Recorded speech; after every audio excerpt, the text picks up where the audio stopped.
Naffe olutalo olubindabinda mulabe musunguwavu kubanga asigaza akaseera katono tulwogerako netugabana ne bannyinaffe ne baganda baffe ku byategeka atasanyuka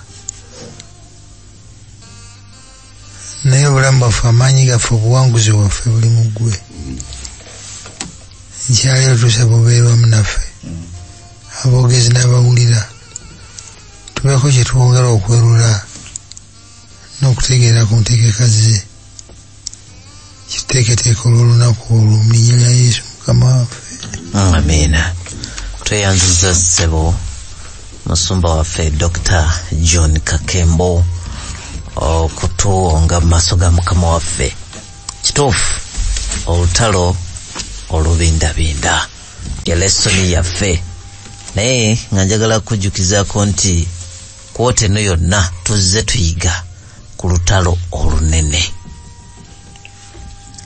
Kakati bwe twogera ku lutalo olunene nzikiriza ng'omuwuliriza azze atugoberera era nga tuyigira wamu omanyi kye twogerako era n'obukambwe bwalwo olumanyi. Kakati olunaku olwaleero ate tugenda kwogera ku lutalo olubindabinda. Muzumba sebo olutalo olubindabinda, bw'owulira olutalo olubindabinda kiki gwe nga gwe kyofuna kye tusobola okugabanako naawe nga tutunuulira n'ebyomuwandiisi byatadde mu kiwandiiko kino? Lesoni yaffe ya wiiki eno ngenda okula ekibuuzo ddala gye luli lwa ngeri ki, lwaki olutalo naye nga tetunalutandikako. Sabbiiti yali tetwayiga obulimba sitaani bwakozesa nebayo ekibuuzo kye baatubuuza nga tumaliriza nga tusigaze dakiika emu bbiri nga kikwata ku Laazaalo n'omugagga. Abaabuuza baakuba n'amasimu oluvannyuma nga tuvudde wano. Lwaki temwakyogeddeko? Ebyo twabuuzizza lwaki temwakinnyonnyodde bulungi? Ensonga lwaki tetwakyogerako mu lesoni tekyalimu. Mu nteekateeka ya lesoni eno subject tebagiteekamu. N'ebyalimu nga tetulina biseera byebimaliriza. Twakolako kye tusobola nitumaliriza. Ekibuuzo kino ekyabuuzibwa kigazi. Si kye kibuuzo kyoddamu mu sentensi emu oba bbiri. Kyenva mpa amagezi gano nti abaagala okukinyonyoka obulungi badde mu lesoni yaffe gye twayiga mu mwaka gwa 2022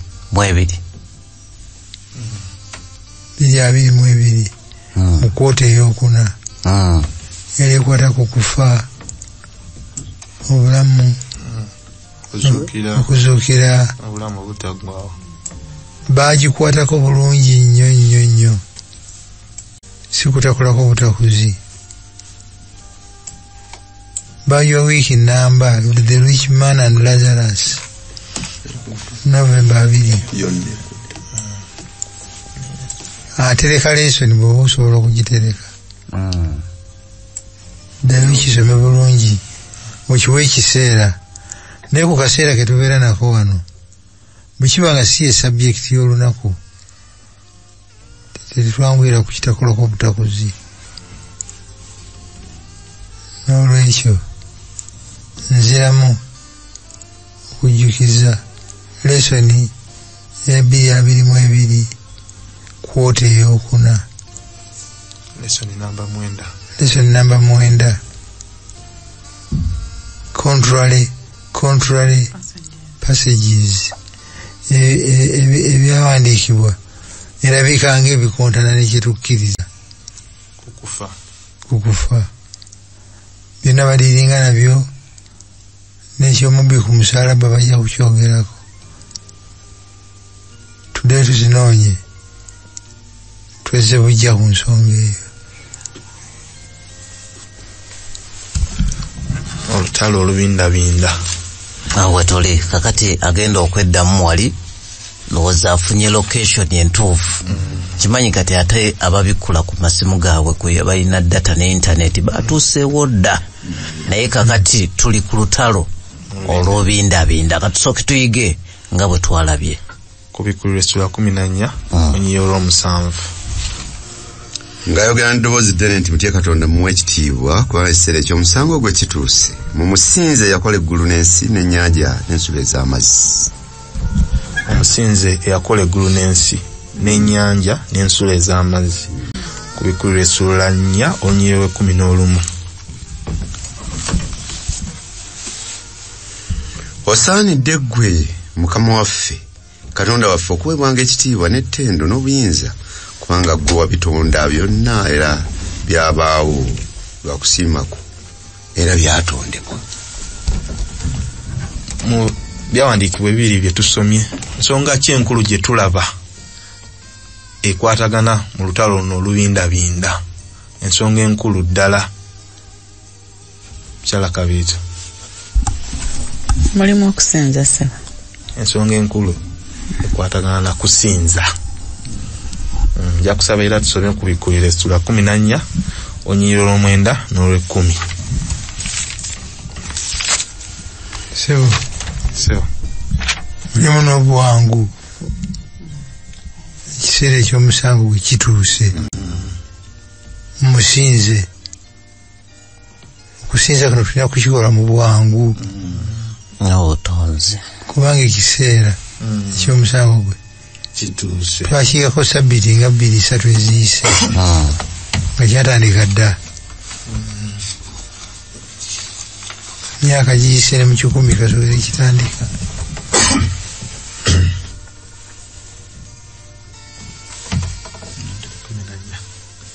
Mwenda 14 n'olw'10.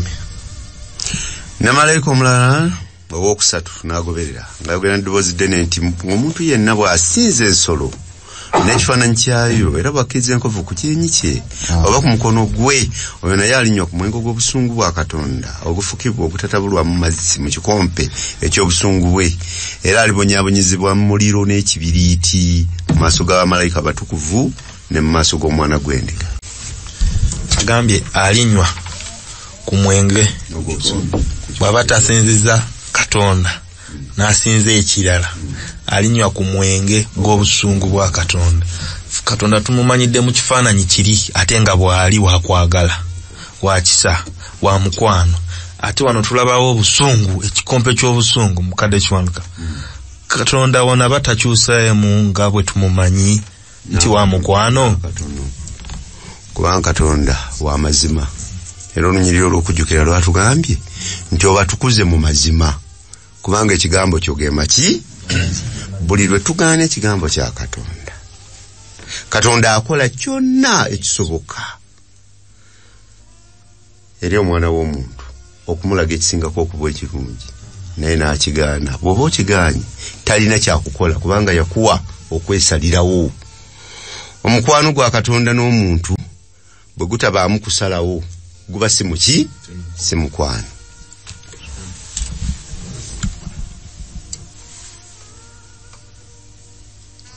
Tusumba Kagembo Mwangi. obusungu abujjawa buno ate nga tumumanyi Katonda wa mukwano. Ne wano boogedde ekikompe ky'obusungu bwe, kalakita ye batekyuse.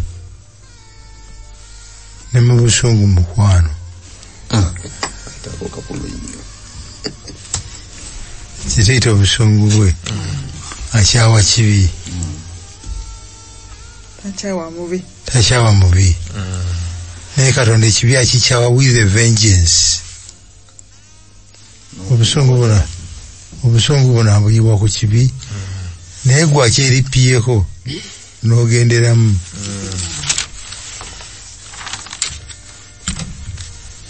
N'ekyo obusungu si si busungu eri bantu ebisungu eri kibi tweyanziza enyiriri ze tusososoma ziraga nti tumusinze tulina kusinza Mukama Katonda kisoboka Mukama Katonda omusinza nga musinza nga boosi ngamba waaye sina kyakola kamalega musinza sina kyakola ye mutonzi ate ayogedde okumusinza ye munonozi ye tunakola kiye munene Katonda ono twandimusinziza tutya kubanga tulabe kisoboka omusinza mechanically n'omusinza nga boss ye munene ye yayogera ate tunakola ki tulina musinza tutya atusubira okumusinza atya kyala kabitu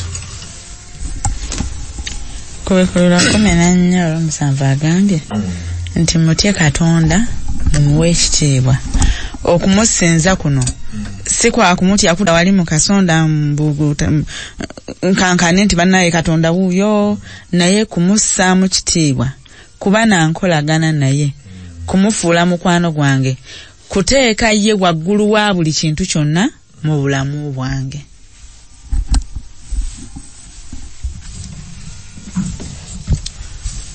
Ekyanikwa nakyo kyayongedde tulaga nti Katonda yagwanidde worthy kigambo nti worthy to worship yagwanidde okusinzibwa oba musinzanga mechanically nti twali kyakikolera oba kiki yagwanidde okusinzibwa so nze nina kubeerawo nankolagana nga mukyala Kabito bwagambye nti mbeere n'enkolagana a relationship gye nina naye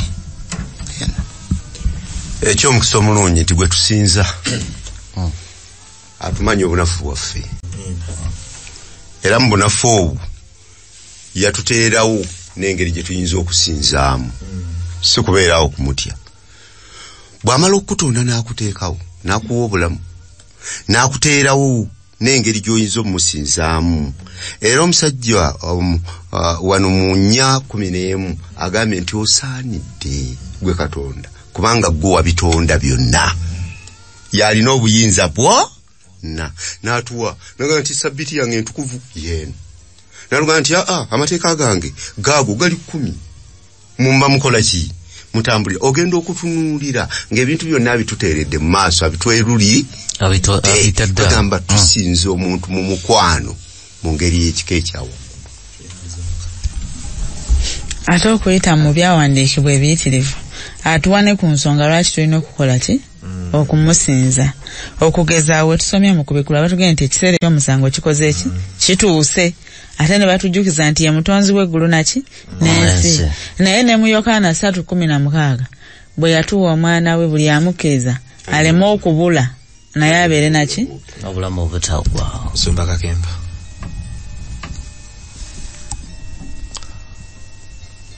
bw'omumanya n'omutegeera oteekwa buteekwa kumusinza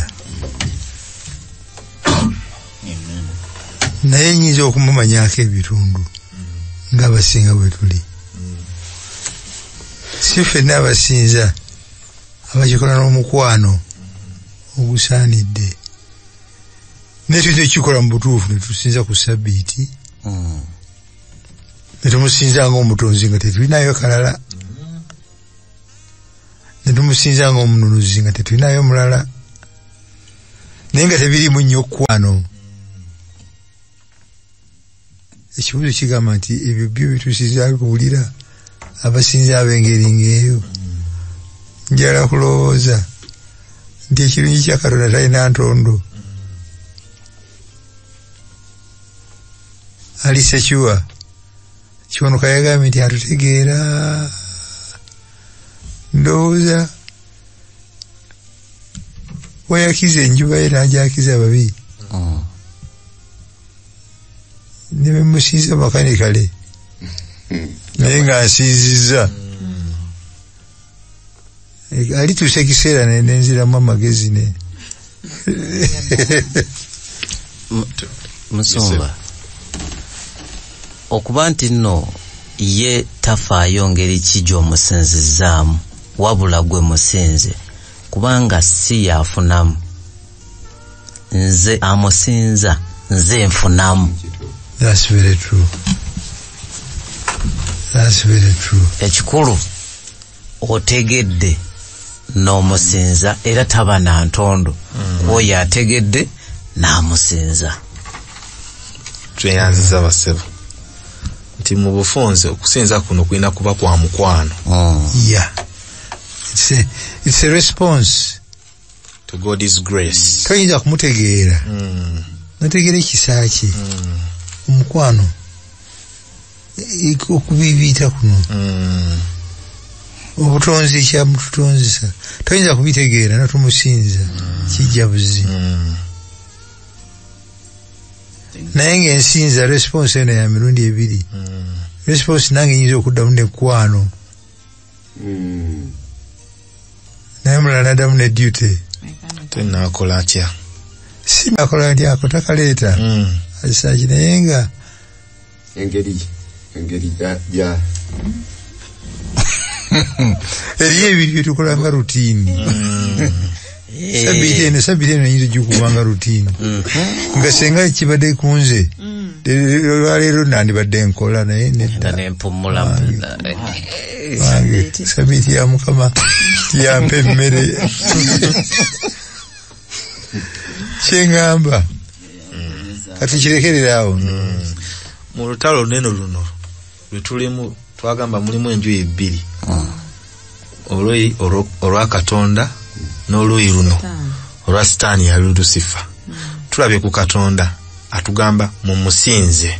Twagala tulaye Sitaani ye ate kikyanoonya. Tutandikire mu Isaaya essula 14 onyolo 12 paka 14. Tulabe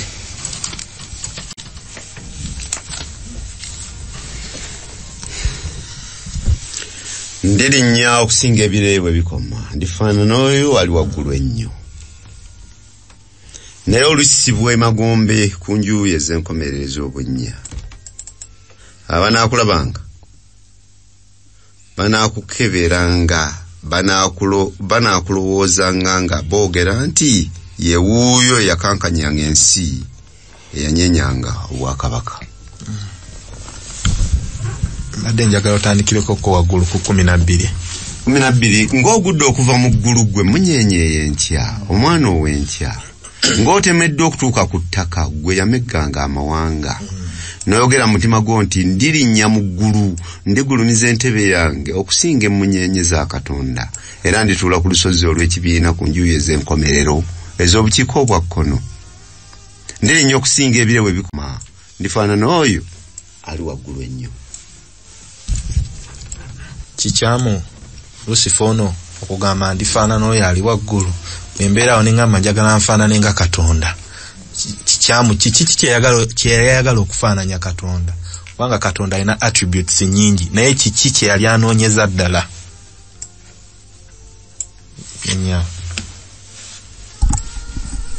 Nze ndowooza kikyamu kuba okwegomba kwa Lusifa si kwa kusaasaanya mukwano nga Katonda bwagukola ki bwagusaasaanya naye ayagala kubanga ye mukulu. Mulimuko ku jealousy oba obujja nti lwaki ye mukulu nange njagala nkole ki mbeereko ku ntebe eyo naye si kumwegomba alina nga batumanyi nti karakita ya Katonda mukwano kwagaliza balala n'ebirala. So okukwe kwa bujja kulaba nti oli ali mu kifo ekyo nze nandikiddemu. Kati yalagewa. Good question. Yani Katonda alagewa. Yalagewa. By the way, obuuziza ekibuuzo kiri very philosophical. Professor omu yatubuuza mu class Jacques Dukan mu Isirairi, what is love? Nga bw'omanyi obuuza bannaddiini ekibuuzo ng'ekyo bakuwa theory buli omu nanyonyola n'ebyawandiikibwa naki kakasiri sebekye ku nkomerero omu n'akabuuza Dr. Dukan, what is love? Nekagamba nti love is death. Netusigalawo mu bbanga netusoberwa naye nti mu nsi muno mu space yange buubu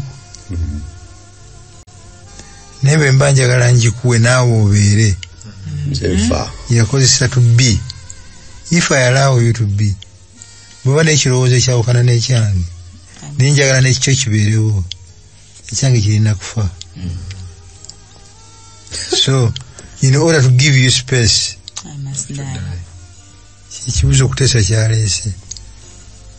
Sitaani kyayagala bwe kimala kituukirira, onaabeerawa. God is no more. Which means ultimately enkomerero ye kumujjawo.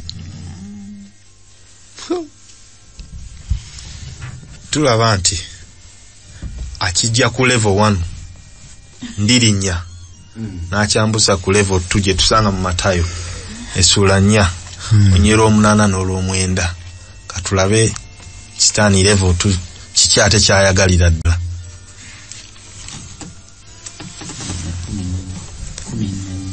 Matayo essula 4 onyera 8 n'olw'omwenda. Ate Setaani n'amutwala ku lusozi oluwanvu ennyo n'amulaga ensi z'abakabaka bonna abali ku nsi n'ekitiibwa kyazo. N'amugamba nti ebyo byonna n'abikuwa bw'onoovuunama okunsinza. Musumba kantandike naawe abigamba ani? Ye biki byayagala omuwa? Ayagala abigamba Katonda. Yatonda eggulu n'ensi era nga ye yamutonda. Abigamba Katonda alina essuubi lyokka ery'obulokozi, era Sitaani bw'aba okwenenya ono alimu essuubi eryo. Aligamba Katonda sustainer, ayimirira obulamu, nga ne Sitaani okussa omukka guno gwa Sakati yagumwende gwagamba afukamire amusinze amuwe ku bibye. Nyini ekyo tukiyita tutya Sitaani kyakola? Brian akiyise ejjoogo, Mukyala Kabita agamba kamanyiro.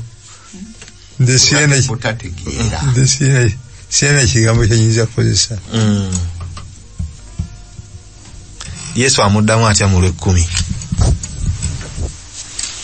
Yesu n'amugamba nti vaawo genda Setaani, kubanga kyawandiikibwa nti osinzanga Mukama Katonda wo era omuweerezanga yekka. Kiki ekiwonya Yesu Kristo ono? Byawandiikibwa. Kyawandiikibwa nti osinzanga Mukama Katonda wo yekka. Nti ekyawandiikibwa ekyo Yesu tusomako eri mu kyamateeka 6:13. Naye lesoni eri wano nti musaawe y'akazigizigi olutalo nga lubindabinda oba nga lukwajja, ky'olina kye wayiga kye kikutaasa. Kuba wano tewaali budde bwaga nti kansomeko mu kyamateeka ayogera atya ku kusinza. Naffe twenyweze kuba olutalo mwe tuli. Nze ndaba mu lutalo awo wakati awo ebyawandiikibwa byawonya Setaani, kubanga Kristo yali ajja kusitukira mu Setaani ono. Ate byamuwonya yakyusaamu bw'ati nti nsinza naye nga yalina okusinzibwa. Singa tebyaliwo ebyawandiikibwa okumulaga ekituufu, Setaani ye yalaba ekituufu kubanga ono ye nannyini kituufu. Naye nanti olina okuba soba, kuba Setaani akyusaamu kati n'okufa temulirema kufa, katemulirema bw'otakawulira akutomeza. Era Yesu kyava amuddamu ng'amulaga ebyawandiikibwa mu butuufu bwabyo. Yesu kyaddamu tikyawandiikibwa nti osinzanga Katonda. Sitaani yali takimanyi. Emyaka obwesedde n'obwesedde byamaze ne Katonda. Takimanyi ni Katonda ono yekka yateeka okusinzibwa. Kuteesa, what is wrong with Satan? Omukulabako what is wrong with the Pharaoh? Okuba nti kakati agamba omutonzi ali wase gwagamba, tagamba bamalayika buno obulala bwokka nti bumusinze, tagamba bitonde byokka byokebera nti bumusinze, ne kati nono yennyini kabwejungira amutwaliramu. Wamanyi obulungi. What is wrong with this fellow? Olabako is infested with sin. Obwongo kugamba ekintu kyebundeetera ate Setaani omulowoozaako n'olekaawo kubanga ebintu bye yalowooza tusobola kuzannyira Katonda kutuuka watekussa eryo naye yakikola. Ekyo kimu. Ekyokubiri, Setaani bwe yeekongolwa ejjera ku Katonda eyamutonda ate ku mwana n'amugamba nti fukamira onsiize enfuwe patuuka ku ffe. Era munnaye bw'oba toweetegese bulungi ojja kumusinza. Mu kyawandiikibwa kino ndabamu ekintu kimu nti Setaani takuleetera kyatamanyi. Kyatamanyi ye era ajja eri Yesu ng'amumanyi nti ye mutonzi. Kyava Yesu amugamba nti kyawandiikibwa nti bweddako olunyiri oluddako lugamba mbu Setaani n'avaawo n'akola ki? N'agenda ng'alaba ebibye bigaanyi kyabadde anoonya kikoze eki kiginse. Era naffe abaana b'abantu ebyawandiikibwa byokka bye biyinza okutuyamba. Buli lwajja gy'oli n'oteekawo ekyawandiikibwa kirimu amaanyi. Ekyo kirimu amaanyi agamusenda n'avaawo. Amiina. Twebaza Mukama Katonda eyatuwa amaanyi nti yadde akasajja kano ffe nga ffe tetukasobola naye bw'oba ne Yesu Kristo. Amiina. Atuwa amaanyi agagamba Setaani genda mu linnya lya Yesu Kristo. Weewaawo. Bwe tweyongera era wakati w'olutalo luno lwe tulimu tuzze tuyiga nti mu mateeka 10 mulimu etteeka eryokuna eryo erikwatagana ku kusinza. Era ne tulaba nti Setaani alirumba nnyo. Lwaki ddala Setaani fokasi ye yakusinza naye lwaki ineteeka afiirawo n'atuuka n'okugamba amateeka gaavaawo naye nga target yali neteeka erimu bwe riti. Mukyala Kabiito, Brian ne Mukadde Kiwanuka. Kozi etteeka lino eryokuna tulisanga mu Kuva 2:8 erikwatagana ku kusinza era lyogera ku kusinza olunaku olutuufu olw'okusinza lwa Ssabbiiti. Etteeka lino lwaki Setaani alulumbagana nnyo? Lijjirayo ddala ekikula kya Katonda. Tuzze tumuyigako nti Katonda kwagala. Mu kwagala kwe bw'angamba nti ku lunaku luno w'ommula atandika na kunzijukiza mpummule. Nangamba nti naye ne munnaggwanga ali mu nnyumba yange n'omukozi n'omuddu n'endogoyi omukwano ogwo ogulaba nti ne ku ndogoyi ne ku nte byonna birina okukola ki? Okuwummula, okulega ku bulungi bwa Katonda. Kati Setaani ankugira okusinza kubanga nze bwe nakikola nga ngamba n'omukozi ali mu nju nti wummula olaba naye bwalega ku bulungi bwa Katonda. Kati alirwanyisa nnyo kuba amanyi nti nze bw'amala okunyweza n'ab'omu nju yange bonna aba abafunye. Alirumba nnyo kubanga yeteeka erikwatagana ku nkolagana yange ne Katonda. Erinzijukiza Katonda nti ye mutonzi wange nti nga bwe nayogedde nti yagwanidde okusinzibwa. Because era ekyogerako nti jjukira olunaku luno ennaku ziri 6 yakola ki? Yatonda. Kujjukiza ku ntandikwa yange. Kati naye bw'abanga okijjukira ekyo ojjukira omutonzi n'obanga okiraba nti kigwanidde okumusinza. Bw'alumba ekyo aba akuggyako element ye n'ey'okujjukira nti Katonda yagwanidde okusinza. Tewali teeka ddala lyonna mu mateeka eriraga nti Katonda ye yatonda ne mu byawandiikibwa byonna. Etteeka lirimu eryokuna lyeriraga nti Katonda ye yakola ki? Yatonda. N'amala emirimu gye n'awummula. Ayali takoze eki? Takowe. Setaani ekyo akimanyivu ki bulungi. Era bw'abanga ye yatonda Setaani yali ayagala kujjako Katonda obuyinza bwe obw'okukola ki? Obw'okutonda. Era sebo bw'akugamba nti eryo etteeka lyavaawo kiba kitegeeza nti ajjeewo nti omuntu teyatondebwa Katonda naye yabeerawo buki? Bubeezi. Tweyanziza. Waliwo kembadde njagala okwongerako. Yes. katono nnyo.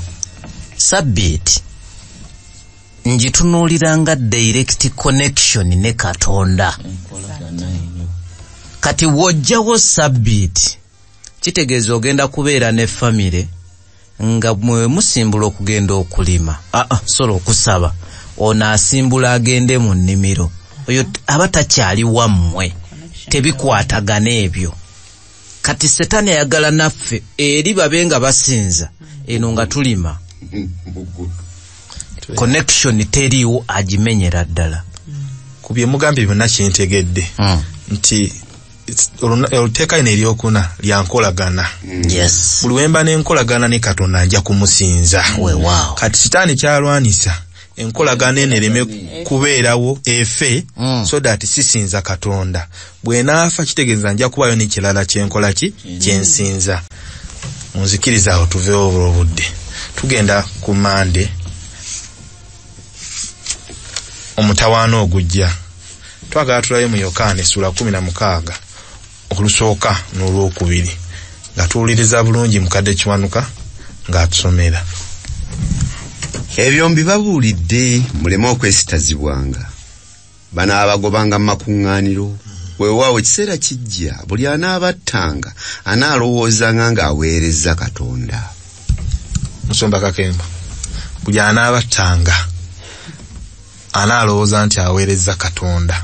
Katonda eyagamba nti tottanga mu mateeka ge tusomako. Ate bano bo batta nga bamanyi battira Mukama. Omuntu atuuka atya ku ddaala eryo eritta nga amanyi attira Mukama? What is wrong? Gwatira tamumanyi. Mutamutegeera. Kiringa mob action.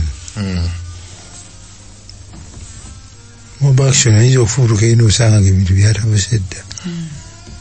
Bantu bakasuka amayinja bakuba. Emirundi ekisinga tetubuuza. Awo kasuka bakazi. Obuuza ali gwe tukuba. Tomanyi kye yakoze. Tina kyembubwe nga naawe olonda jinja. Ate nange yankola bulungi. Kaakati enzija eri Katonda nazo nnyingi. Eri abajja eri Katonda through effort, through kiki. Naye nga gye tuze tetumumanyi. Utuweereza tetumutegeera. Singa tumutegeera, singa tumuleka neerwanira entalo ze. Singa tumutegeera, singa tugumiikiriza abantu nga babagumiikiriza. N'obasaasira nga babasaasira. Naye tumutegeera. Ekyokulabirako ekikulu kye kya Yesu Kristo. Kyabaasinga okumuyigganya bonna baali banaddiini. Era wali kumukomerera bagamba twanguwe sabbiiti ereme kola ki. Naye nga gwe bakomerera ye Mukama wa sabbiiti. Ekitegeeza kyetwogerako kyetusiba tuyiga nti when you get the enemy wrong you get the savior wrong. Kyomulabewo butamutegeera n'oyo azze okukununula tojja kumutegeera. Njagala tudduke tugende mu Matayo essula 10 onyera 16 paka 22. Labanze mbatuma ngendika wakati mu misege. Kale mmenga n'amagezi ng'emisota. Era mmenga ng'amayuba obutaba na kuusa. Naye mwekuumenga abantu kubanga bali bawaayo mu nkiiko ne mu makuŋŋaaniro gaabwe. Bali bakubiramu. Era mulitwalibwa eri ab'amasaza n'eri ba Kabaka okubalanga nze okuba obujulirwa eri bo n'abamawanga. Mpaka kulakumeka. Naye bwe banaabawangayo temweraliikiriranga nti tunaabagamba tutya. Tunaayogera ki? Kubanga muliweebwa mu kiseera ekyo bye mulyogera. Kubanga si mmwe mwogera wabula omwoyo wa kitammwe yayogera mu mmwe. Owooluganda anaawangayo muganda okufa ne kitaawe omwana n'abaana banaajeemeranga ababazaala n'okubassa. Munaakyayibwanga abantu bonna okubalanga erinnya lyange, naye alinyiikira okutuuka ku nkomerero ye alirokoka. Kiki tulabawo? Alinyiikira okukola ki? Okutuuka ku nkomerero. Nyiikira kukola ki? kibuuzo kikyo ng'anyiikira kukola ki? Okusigala ng'ali ku mazima, okusigala ng'asinza, kubanga tulabye wano boogedde ku kuyigganyizibwa, naye nga n'aba bayigganya baluganda ba munju, ng'ate Yesu Kristo bano bagamba bayigirizwa be bo bamanyi Yesu ajja nga political savior, basuubira gafu naye akabatemye nti okujja erinze si byangu, bino na bino bigenda kubeerawo, naye alinyiikira okutuusa enkomerero aliwangula. Nze nno ndekyenva ngamba nti anyiikira okweripa ku Yesu. Kwe kunyiikira kwaffe. He is the sure deal. Abasigadde teri. Naye ye sure deal. Bw'omweripako bajja mukuba ku lwaddiyo ateekeyo bakono. Kyala Kabita. Nti ate mu kunyiikira tuno tatuleseewo. Lesoni eriko omuntu ogamba nti olutalo olubindabinda. Enkuba bw'eba ebindabinda. Odduka misinde kwanula ngoye kujjayo mwanyi. Ente bwe ziba ziri wala nazo n'okola ki? N'ozijjayo. Naye n'okutuleka nga lubindabinda takoze eki. Tatulese olw'ekkumin'omwenda lutugambye nti ajja tubuulira ebyokwogera. Bwe tuddako emabega eri mu kuva ekisooka 15 n'ezeeyongerayo awo. Waaliwo abakazi abazaalisa nga Kabaka abawadde ebiragiro nti Abayisirayiri bano bwe mulaba nga akaana kalinzi mukatuge. Naye bo olw'okuba baalimu okutya Katonda ne bagamba nti naye bagamba tebamanyi kyakuwoza waani wa Kabaka bwe yabayita okubabuuza Katonda n'abawa ekyokuddamu. So mu lugendo luno wadde nga tubonaabona mu kiseera ekizibu ayagala tunyiikire, kyentegedde nti bwe tumweripako amagezi gonna aganaatuyisa mu lutalo yagenda okugatuwa. Tweyanziza omuntu ayinza owuliza n'agamba ebyogerwako byali byabali mu mulembe gw'abali, naye twagala tulabe Timoseewo ekyokubiri essula 3 okuva ku 12 paka 13. Twagala tulabe kyatugamba naffe ku mulembe guno. Naye era bonna abaagala mu Kristo Yesu okukwatanga empisa ez'okutya Katonda banaayigganyizibwanga. Naye abantu ababi n'abeetulinkiriza balyeyongera okuyitiriranga mu bubi nga balimba era nga balimbibwa. Lutandise lutya era abantu bonna. Naye era bonna abaagala mu Kristo Yesu okukwatanga empisa ez'okutya Katonda banaayigganyizibwanga. Omuzungu kanyima Hollywood desire. Nebeka kutanda butanzi n'otandika okulowooza ku Yesu Kristo n'ogamba omusajja ono byankoledde. Sitaani ono amaze emyaka 6 nga atusomako atutegeera amanya n'agamba ono olina okuyigganyizibwako. Naye byonna nga biri bwe bityo, Mukama kiki kyatugamba mu kuyigganyizibwa kuno? We wali ekinyusi kiki kye tulina okukola nga tuyigganyizibwa? Twakisanze mu Matayo essula 5 onnyolwe 10 paka 12, ne Petero ekisooka essula 4 onnyolwe no 12 paka 16. Matayo 5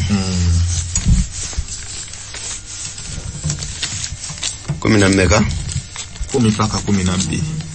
Matayo 5 yagambye balina omukisa abayigganyizibwa olw'obutuukirivu kubanga obwakabaka obw'omugulu bwe bwabwe. Mwe mulina omukisa banaabavumanga, banaabayigganyanga, banaabawaayiranga buli kigambo ekibi okubavunaanya nze. Musanyuke, mujaguze nnyo kubanga empeera yammwe nnyingi mu ggulu, kubanga bwe batyo bwe baayigganyanga bannabbi abaasooka mmwe. Katusooke tuteekewo akati awo agambye musanyuke, tujaguze mu kuyigganyizibwa. Katusooke tugende ne mu Petero ekisooka essula 4 onnyolwe 12 paka 16. Petero 4:12 agamba nti abaagalwa temwewuunyanga olw'okwokebwa okuli mu mmwe okujja gye muli olw'okubakemanga ng'abalabye ekyekitalo. Naye kubanga mussa kimu mu bibonoobono bya Kristo musanyukenga, era ne mu kubikkulibwa okw'ekitiibwa kye mulyoke musanyuke n'okujaguza. bwe muvumibwanga olw'erinnya lya Kristo mulina omukisa kubanga omwoyo w'ekitiibwa era ogwa Katonda atuula ku mmwe. Ndi mu physical pain. Ndi mu bulumi Musumba. Nsanyuka ntya kantandike ne Musumba nga tujja bwe tuti nsanyuka ntya tulaba nti Bukristaayo buli so abunoma mu mbeera eyo. Atugamba yeye yasanyukanga bamukinako.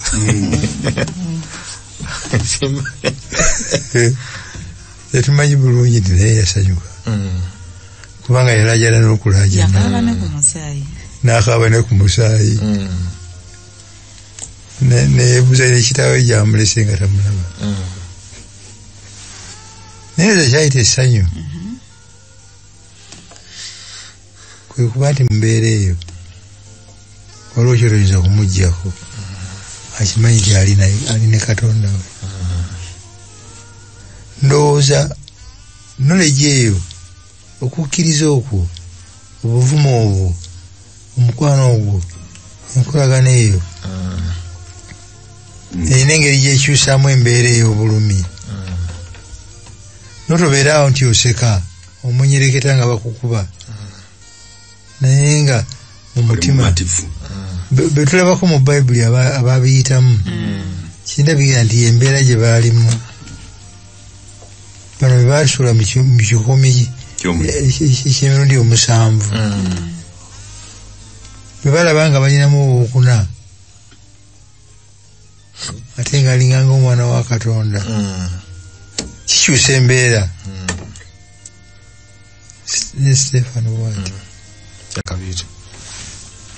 ndowooza okusanyuka kuno wadde nga mpita mu kiseera ekizibu kyekuusa ku kubanga gwe nakkiriza mumanyi oba gwe nzikiriza mukola ki mutegeera. Awo nekimpa okukkiriza kuli kwe twayigako okukkiriza kwa Yesu. Kuba mu bangi betulabako tulabako ne Yobu. Omukyala mga nti owange mwegaane n'olwo lugwe. Naye olw'okuba musanyufu so olw'olwa physical pain naye gwe yakkiriza amutegeera. Nga mu kiwandiiko ekyokulabirako ekirala ekyabo abasanyukira mu mbeera eyo enzibu ey'okuyiganyizibu. Musumba aboogeddeko Cedric Message ne Abednego babakutte babasibye. Kabaka agambye nti muviveemu baganye nti mubasibe emiguwa ekikomye mukyongereko kyake emirundi 7 nabga bwe bati bakola ki batunuulira ne babasiba babakubye ekigo mama naga nti kale mugaanidde dda nti tetujja kusinza kifaananyi oba naatuwonya atukole ki oba tetuwone kale n'abakwata n'abasiiga ne babasuula. Naye ekyokulabirako ekirungi nti banga babasudde mu kikomye abantu bwe babusibye emiguwa kiregereka bandivuddeyo nga balina wakiri bandibaddeko n'enkwagulo naye bagenda okuvaayo nga tebalina ki nkwagulo. Etegeeza nti Katonda waffe wakisa ekyenkanidde awo kyava agamba nti tumusanyukiremu oba engeri yonna eyeetya. Ntunuulya Stefano nga bamukuba amayinja naye nga bagamukuba mu ngeri eyakabye ennyo yandibadde akaaba ye Katonda wange ondese bulesi Katonda wange onvudde ku muvuvi agamba nti Katonda wange basonyiwe. Owulira essanyu eryo waliwo essanyu ery'enjawulo Katonda lyaleeta eri abo abali connected naye. Ekibi nti ffe teriyo n'omu yali akiyiseemu n'akomawo kumanya exactly what happens to the pain. Ate nga tumanye eriyo ba John Huss gwe bakoleeza n'asirira naggwawo n'atabeera nga ba Shadrach Meshach ne Abednego. Nengenda nenewuunya waliwo ekyenjawulo Katonda kyakolera omuntu asalezeewo n'amalirira oba waliwo kyakolawo ku bulumi buno.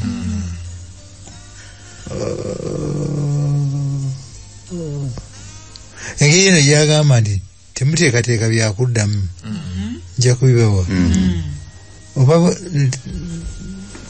kugirako ne kapakeja akalala kugirako ne kapakeja bwe twogeranga leero baga nti gwe mukwase bulamu bwo osirife kati kikomyawo njagala tudduke njagala mukadde tusome mangu kubikulira sura 13 olusooka paka ku 10 tulabe who is behind this persecution.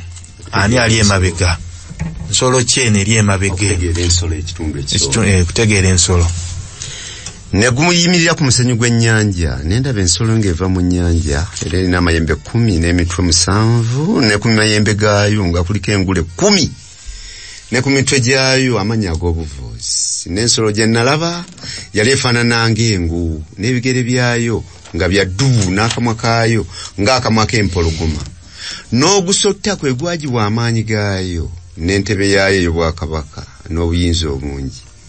N'endaba omutwe ogumu ku mitwe gyayo nga gufumitiddwa okufa n'ekiwundu eky'okufa ne kiwona n'ensi zonna ne zigoberera ensolo eyo nga zeewuunya. Ne basinza ensolo ne basinza ogusota kubanga gwawa ensolo obuyinza bwayo. Ne basinza ensolo nga boogera nti ani afaanana ng'ensolo era ani ayinza okulwana nayo. Neweebwa akamwa koogera ebikulu n'obuvuzi neweebwa obuyinza okumala emyezi 42 neyasamya akamwa kaayo okuvoola Katonda okuvoola erinnya lye n'eweema ye n'abatuula mu ggulu. Neweebwa okulwana n'abatukuvu n'okubawangula. Neweebwa obuyinza ku buli kika n'abantu n'olulimi n'eggwanga era bonna abatuula mu nsi baligisinza buli atawandiikiddwa linnya lye mu kitabo eky'obulamu eky'omwana gw'endiga eyattibwa okuva ku kutondebwa kw'ensi. Komya ku lwamwe. Omuntu yenna bw'aba n'okutwawulire, omuntu yenna bw'ayagala okunyagaanyagibwa, omuntu yenna bw'atta n'ekitala kimugwanira naye ye okuttibwa n'ekitala. Awo wali okugumiikiriza n'okukkiriza kw'abatukuvu. Nsaba mukadde ku byatusomedde tunokoleyo ko kubanga twagala kumanya ogusolo guno gusolo ki. Tunokoleyo ko bye tuwuliddemu ebisobola okutuyamba okumanya mu samale olw'obudde obutono bwe tusigazza. Brian agambye nti ogusolo guva mu nnyanja. Nnyanja mbunabbi kitegeeza abantu abangi population. Tulabye nti ogusolo guno gulina amayembe 10 n'ekikula kiri awo kyangerigeri gufaanana ng'engo ate omumwa gwa mpologoma ebigere bya ddubu. Amayembe gano ensolo eneteeka okuba nga yali nfuzi. Amayembe essimbo ya pawa mu bunnabbi ate nga galiko n'engule. Engule kabonero ka bwakabaka obufuzi obwakabaka. Akalala ensolo eno teri ku bwayo waliwo agiwa amaanyi gwe gusota ate ogusota tugumanyi nti ye Setaani. kyala kabiito baatugambye nti efuluma ebigambo ebivoola kitegeeza n'okusinza weekuli wano.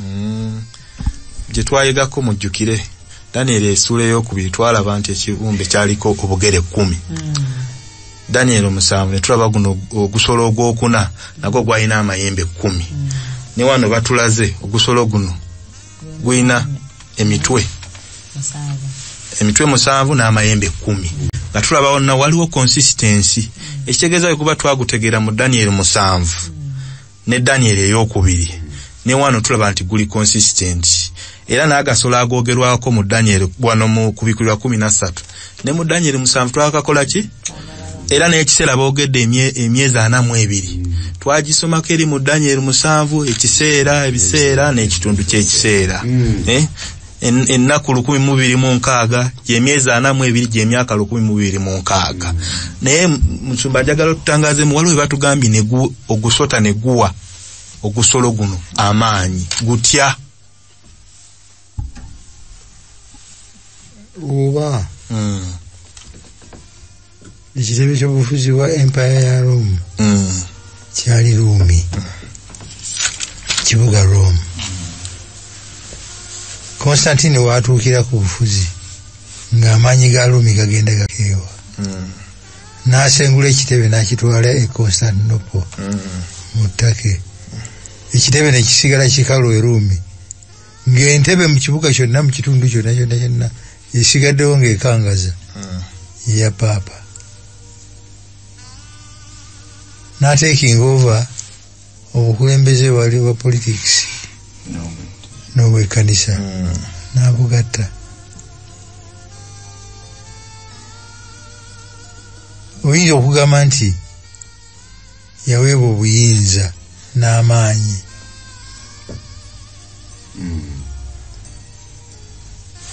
ng'ogusota bwe gumuwadde obuki kyetuba tugamba nti ogusota kubanga ebyavaamu byabuvoozi kusonyiwa bibi kweyita musigire wa Katonda ku nsi ne mu ggulu ne wansi w'ensi ebyo tebiva eri Katonda abaabiwakanya ne bayiganyizibwa ne battibwa ne babeera forced teba eri Katonda amaanyi ago tuyinza okugamba nti gava wa sitaani pozi n'ekirala kye batugambye nti ne guweebwa okuvoola emyezi 42 gye twayigako n'eri nti Emperor Justinian yawaayo ekintu ng'alaba kimutabuseeko mu 538 n'awa Pope Vigilio era Pope Vigilio ne bafuga kuva 538 paka 1798 ensolo n'efubitibwa ekiwundu ekyokufa si bwe kyali okutuuka 1798 General Bathia bwe yajja n'ajjako Pope yaliko Pope Leo ow'omukaaga. So bwe tugenda nga tubisoma bikwatagana n'ebya history era ensolo eyo ne tukola conclusion naye kye tulina okusooka okuddamu nti lwaki bwe tuba tugamba nti ensolo eno oba obwakabaka buno obwalomi lwaki tetulina ku identifying individual n'ogamba ono gundi mwe muli nsolo no mwe muli nsolo kubanga tulabayo ko eriyo ne ba Martin Luther abali mu system naye nga bo basigadde ku mazima. Lwaki kyakabi nnyo okugamba nti Mwami Kuteesa olumubuuza ntiwaliriki mwafadda awo njagala kyekiriwa musumba ekituufu kyekiriwa tebafadda nsaba kuddamu ente kyetugenda okuddamu naye sigenda kufuna kadde Yesu agambye akadde kose kalina sijja balimba akokuddamu ekyo mpozi ng'oli akimpa mu bufunze obw'ekitalo nti tuddemu tutya tukitwala tutya nti lwaki si kirungi ku identifying ku generalizing tugambe nti mwenna mwafadda tuzze tuyiga nti buli mulembe Katonda abaamu n'ababe yes so tetubatwalira wamu nkyali naye kubeera agamba nti naye endiga ezitali za mu kisiibo kino kati ffe tetumanyi wa gye ziri weewaawo waffe eri abali corrupt nene waffe mwe bali ddala naye ng'oli babalaba naga nti Museveni senti twafadda okay bannaye ebirungi bigwa byokya mukkirize ebyokuyiga ebirala tugenda kusinkana ku kkanisa tusobole okubikwasaganya mu ngeri enjo. Kansabe maama otuwonge mu maaso ga Mukama waffe olw'ekyokuyiga ekyo mu bufunze. Katonda waffe omulungi tukwebaza kubanga otwagala olw'okwagala kwo gye tuli ozze otulabula ne mu lutalo luno olubindabinda Mukama tusaba tukwenywerezeeko otuwa amaanyi n'amagezi aganaalutuyisaamu tufune n'obuvumu n'okulabula ku bannaffe ffenna tuleme okumalibwawo amaanyi g'omulabe tweteeketeeke olw'okuddako omulundi ogwokubiri mu linnya lya Yesu Kristo Mukama waffe amiina. Tugenda kusukkaawo tubagaliza Sabbiiti ennungi.